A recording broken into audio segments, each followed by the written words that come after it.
Brett Hudson. Thank you, Mr. Speaker. It's a pleasure to rise and speak in support of this bill. I have to say it's a bit of a lovin' going on today, sir. These Catholics and Anglicans getting together like they never have done in history.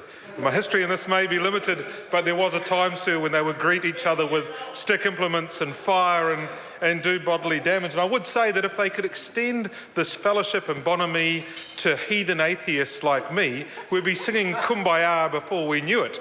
But I'd just like to talk to the bill, if I might, sir. And what I would say, really, the reason we're here to talk about this is just an illustration that needs, requirements, situations evolve over time. So if we look at the private act that exists as it enforced today, the Associated Churches of Christ Church Property Act 1929, a very, very valid and good piece of legislation for its time. A time when over 30 congregations had come in association under the Christian Churches of New Zealand and had looked to pool property under a trust so that they could continue in their social good and charitable acts across not only their own congregations but in fact across the public of New Zealand. And at the time I understand, Mr. Speaker, that a lot of the property was held in the name of elders of those churches, and any view on governance would suggest that would hold some real challenges in terms of what we'd certainly call today best practice governance. And so that association put together a trust structure to help manage those property assets and govern those property assets in a more appropriate manner. And that, in sense of giving legal certainties of the day, led towards the Act that exists and which we are actually not only amending but going to repeal if this bill goes through. Now, at the time, it removed risks that there could be legal challenges in the rights of that association or that trust to hold those property assets, which in turn would provide the foundation for the charitable works that they would do. We have a bit of a converse but related issue now, and that is the case that the churches have in fact disposed of some of those assets over time, and they may in fact wish to do more of that.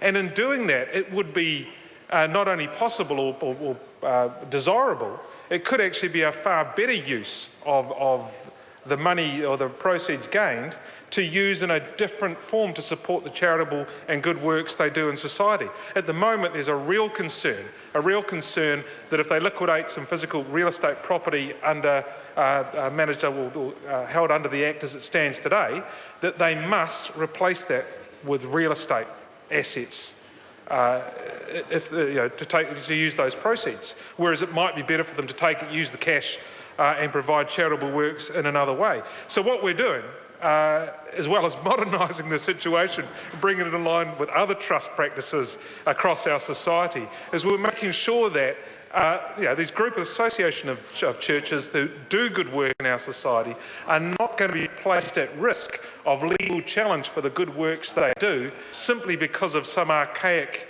provisions, which at the time were very, very valid, but which I would argue are outdated now.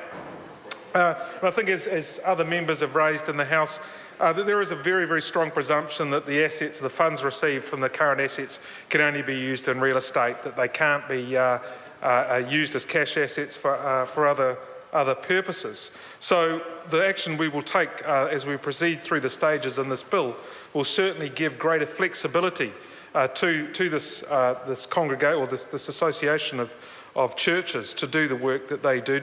I think it's important to note, though, that although we will be making some modernising changes, we're being very careful to ensure that all of the rights, responsibilities and obligations that exist under the existing obligation, particularly with respect to honouring leases or management thereof, any contracts that might be held, potentially things such as maintenance contracts on existing property, that they will remain in force and that the association will be obliged to continue to honour those.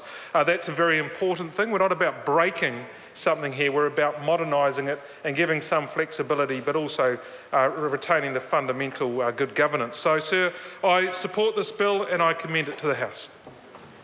Speaker. Sua William Seal.